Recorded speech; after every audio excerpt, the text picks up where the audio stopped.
As one of the top engineers at General Motors, Stephanie Thompson led the development of the Gen V engine line, ensuring jobs here in Niagara.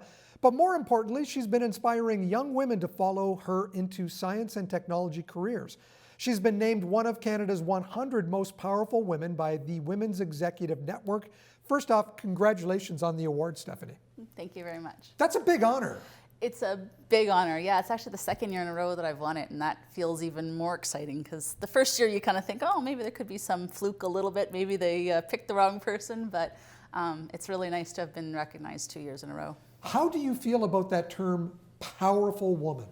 It's a hard one to come to terms with because I think in everybody's mind we have this image of what power and leadership is.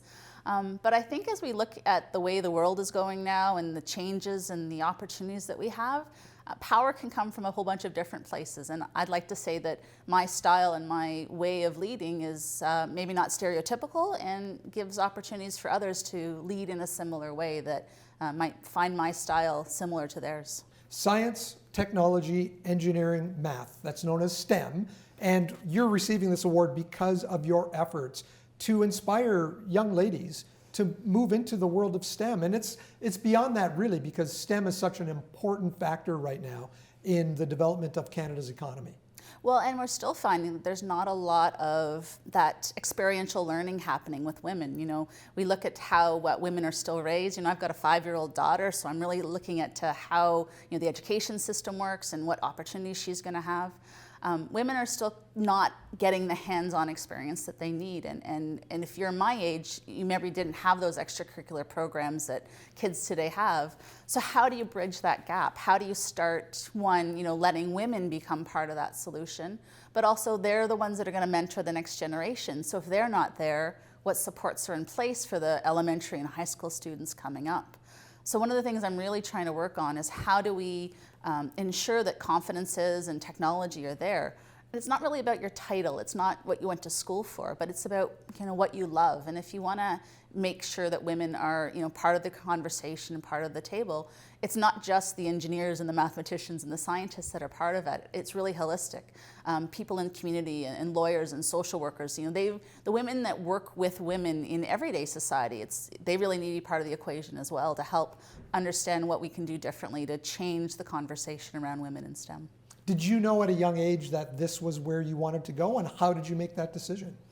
No. I had great parents. I did well in school, but I don't think I was outside of a norm. I would say I was fairly average.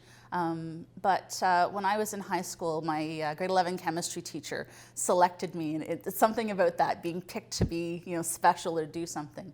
I got to go to Chalk River, which is a nuclear power plant near Ottawa, and it's a research lab, and I spent 3 days there working with scientists and kind of shadowing them. So it was twofold, seeing that opportunity of doing something, kind of outside my normal space, but also that teacher who picked me. And I don't know that we really understand the value of somebody recognizing you as being something that you can be capable of. I think there's a huge power in that. And so for all the teachers that are, in the trenches, making the inspiration on people's lives, that's the power that we have at the high school and elementary level to make somebody believe and have confidence. And that's the first step, right? You can study all you want, but if you don't open that door to go down those paths, there's really no chance that you're going to pick it up later. It's really hard. So I think it's really having that special teacher that makes you feel and believe that you can do it. Tell me how you have paid that forward, because I know you've run some, what I call them, camps to promote STEM for young people? Yeah, I got into STEM with local high schools in the first robotics program about 10 years ago, and I loved it. I love working with people and connecting them to new ideas and technology, bringing in sponsorships and looking at trying to change the course of kids' lives. But then as I'm working through, I work a lot with new groups. I've done a lot of volunteering with STEM programs. I still feel like there's a gap, and I think the gap is at kind of the grown-up phase of how do we make sure that pipeline, once those young girls who are taking these programs graduate, that they have the mentorship, that they have the support networks. And so I started creating these kind of workshop camps. Like if I wanted to learn something new as a grown-up, where would I go to learn robotics or learn about environmental science or automotive? And so I've been partnering with a lot of local experts, and where I couldn't find local, I brought in women from external who love what they do, who are passionate, who are STEM experts in their fields. And once that happened, we created the workshops, hands-on.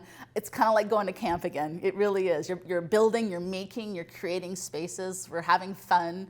I like to tag it like it's like STEM night for like paint nights, where you go and make something, right? But you're doing it with STEM. You're building robots, and you're looking at the world in a different way. And I think creating fun conversations around that.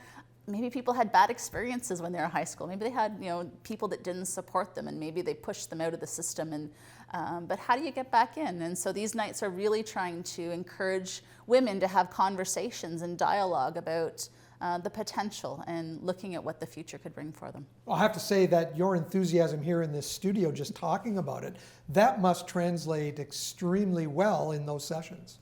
I think so. I mean, what I really like to see is like the mothers that bring their daughters and they both do it together, right?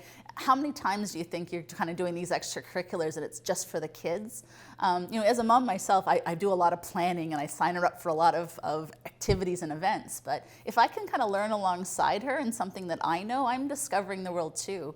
I think it's Neil deGrasse Tyson that says kids are always natural scientists. They are scientists at heart. It's over the years that we start discouraging them or making them feel like they can't do it. So I learn as much about STEM and science from my daughter's eyes of what she sees the world as I really did in school. And so it's a continual learning process. And if you can kind of harness that enthusiasm, there's lots of fun to be had in the world for sure. Working for General Motors, you're here in the manufacturing sector. And we've heard a lot, especially when the pandemic hit, how we don't have a lot of manufacturing jobs anymore. The key to a turnaround to that is STEM education, is it not? Yeah, for sure, and innovation and seeing the way in creative ways. The disruption in all our industries that we've seen over the last 2 years has really driven how the world is not going to be the same coming out of it as it was going in. Some ideas are going to succeed and fail, but I think as a society what we aren't doing the right things is being able to fail fast, and then move on to new ideas.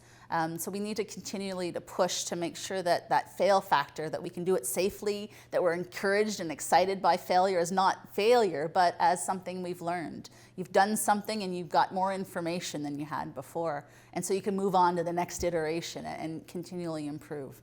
I think that's really the focus. Do you have some of these STEM camps coming up over the winter? In January, I'm in the middle of planning it right now towards the end. I've got a new electronics one coming up that I'm really excited for. I'm hopefully going to be doing it on site, doing some soldering of some circuit boards, and it's another level above. Last year I ran one virtually and we sent some kits home, about 50 kits went out across Canada, and it was kind of level 1, and now I want to kind of amp that up into level 2.